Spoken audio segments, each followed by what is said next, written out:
Hello दोस्तों, नमस्कार। स्वागत है आप सभी का अपने YouTube चैनल साहित्य ज्ञान धारा में।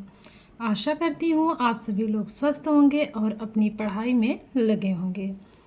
तो कवियों की श्रृंखला में बिना किसी देरी के आज हम लोग पढ़ेंगे ऊषा प्रियंवदा के बारे में। तो चलिए देखते हैं। ऊषा प्रियंवदा का जन्म 24 दिसंबर 1931 को कानपुर उत्तर प्रदेश में हुआ। ऊषा प्रियंवदा ने इलाहाबाद विश्वविद्यालय से अंग्रेजी में पीएचडी की और बाद में पोस्ट डॉक्टरल की उपाधि प्राप्त की। ऊषा प्रियंवदा ने विस्कॉन्सिन विश्वविद्यालय मेडिसन में दक्षिणी एशियाई विभाग में सहायक प्रोफेसर के पद पर भी कार्य किया। तो सभी बातों का ध्यान रखेंगे। फिर से देखते हैं। ऊषा प्रियंवदा ने विस्कॉन्सिन विश्वविद्यालय मेडिसन में दक्षिणी एशियाई विभाग में सहायक प्रोफेसर के पद पर भी कार्य किया। ऊषा प्रियंवदा को सन 2007 में पद्म भूषण पुरस्कार से सम्मानित किया गया। अब बात करते हैं ऊषा प्रियंवदा की रचनाओं की। तो चलिए देख लेते हैं। सबसे पहले है उपन्यास विधा।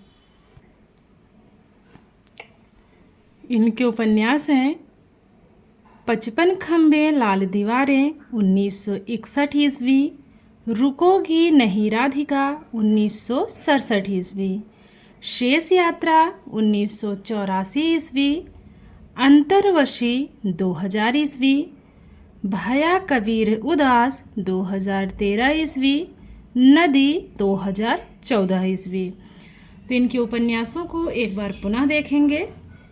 55 खंबे लाल दीवारें 1961 ईस्वी, रुकोगी नहीं राधिका 1967 ईस्वी, शेष यात्रा 1984 ईस्वी, अंतर्वशी 2000 ईस्वी। अगला है भया कबीर उदास 2013 ईस्वी की रचना है, नदी 2014 ईस्वी की। तो ये सभी क्या हैं? इनके उपन्यास हैं। किसके? ऊषा प्रियंवदा के। अब बात करते हैं ऊषा प्रियंवदा की प्रसिद्ध कहानियों की।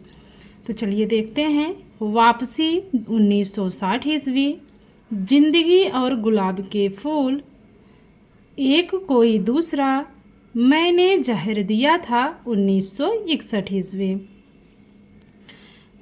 उसके बाद है कहानी संग्रह। इनके कहानी संग्रह कौन कौन से हैं?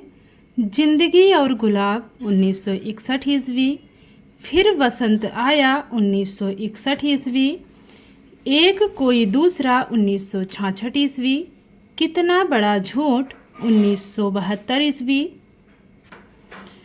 अगली रचना है वनवास और उसके बाद है शून्य। तो ये सभी इनकी क्या है? कहानी संग्रह हैं। चलिए अब देखते हैं इनसे बनने वाले महत्वपूर्ण प्रश्नों के बारे में। पहला प्रश्न है, ऊषा प्रियंवदा को किस कहानी से एक प्रतिष्ठित कहानीकार के रूप में मान्यता मिली? विकल्प है एक कोई दूसरा, वापसी, मैंने जहर दिया था या फिर वनवास। तो इसमें जो दूसरा विकल्प है वापसी, यही सही उत्तर है। अगला प्रश्न है, ऊषा प्रियंवदा का जन्म कब हुआ? 1932 ईस्वी, 1933, 1931 या फिर 1930। तो तीसरा विकल्प 1931 बिल्कुल सही है। अगला प्रश्न है, ऊषा प्रियंवदा का जन्म कहाँ हुआ? भानपुरा मंदसौर मध्य प्रदेश, कानपुर उत्तर प्रदेश, बराई गांव जौनपुर उत्तर प्रदेश या फिर नगरा गांव बलिया उत्तर प्रदेश। तो जो दूसरा विकल्प है कानपुर उत्तर प्रदेश, यही हमारा सही विकल्प है। बात करें अगले प्रश्न की। ऊषा प्रियंवदा ने किस विश्वविद्यालय से अंग्रेजी में पीएचडी की उपाधि प्राप्त की? इलाहाबाद, जबलपुर, लखनऊ या फिर कानपुर। तो पहला विकल्प इलाहाबाद इसमें हमारा सही है। अगला प्रश्न है, ऊषा प्रियंवदा की कहानी नहीं है, नहीं बताना है। विकल्प है जिंदगी और गुलाब, फिर वसंत आया, शून्य या फिर कॉमरेड। तो जो चौथा विकल्प है कॉमरेड, यह ऊषा प्रियंवदा की कहानी नहीं है। वापसी कहानी का प्रकाशन वर्ष है 1960, 1962, 1963 या फिर 1964। तो पहला विकल्प 1960 इसमें हमारा सही है।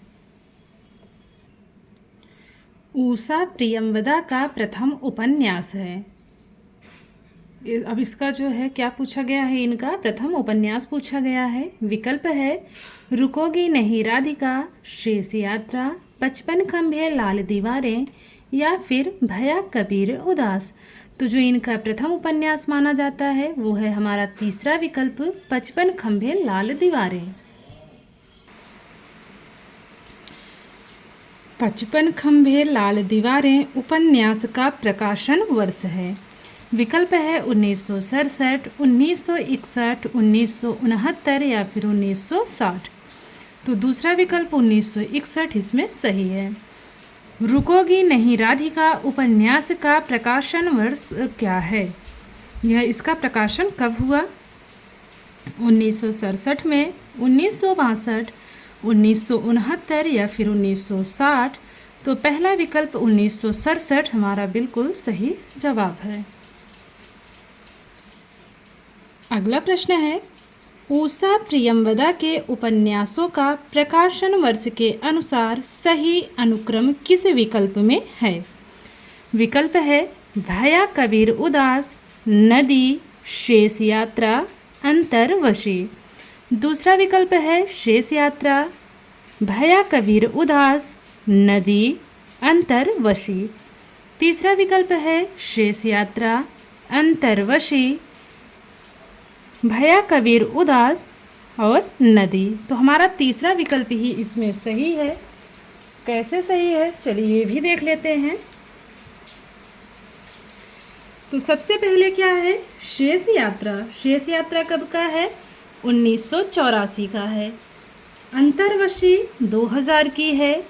भया कबीर उदास 2013 का है। नदी 2014 ईस्वी की रचना मानी जाती है।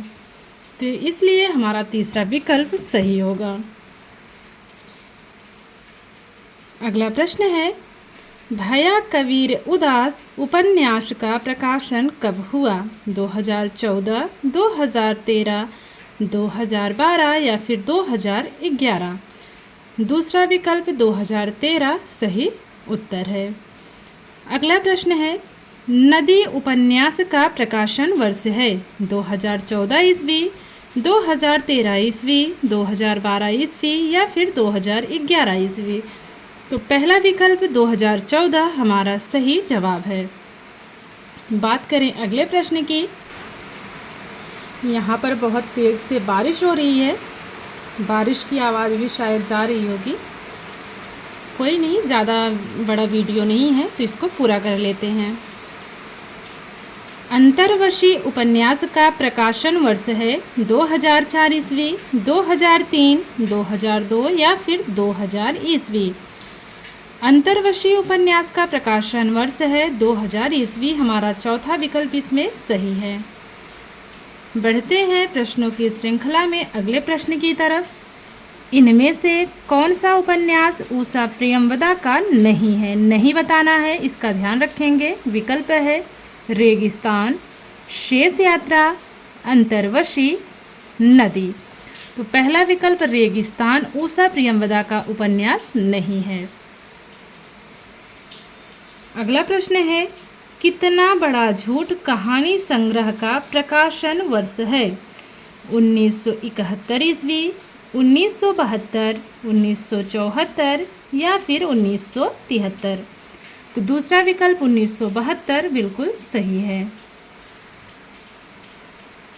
मैंने जहर दिया था कहानी संग्रह का प्रकाशन वर्ष है 1961 ईस्वी, 1962, 1964 या फिर 1963।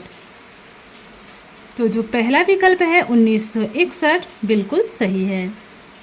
अगला प्रश्न है, एक कोई दूसरा कहानी संग्रह का प्रकाशन वर्ष है 1966 ईस्वी, 1962 ईस्वी, 1964, 1963। तो पहला विकल्प 1966 बिल्कुल सही है। तो आशा करती हूँ आज की वीडियो आप लोगों को पसंद आएगी। अगर वीडियो पसंद आए तो लाइक कीजिएगा, कमेंट के माध्यम से ज़रूर बताइएगा कि वीडियो आप लोगों को कैसी लगी। जिन लोगों ने चैनल को सब्सक्राइब कर रखा है उनका बहुत बहुत आभार, बहुत बहुत धन्यवाद। जो भी साथी चैनल से नए जुड़ रहे हैं उनका भी बहुत बहुत स्वागत है। आप लोग अपने दोस्तों को भी चैनल से जोड़िए।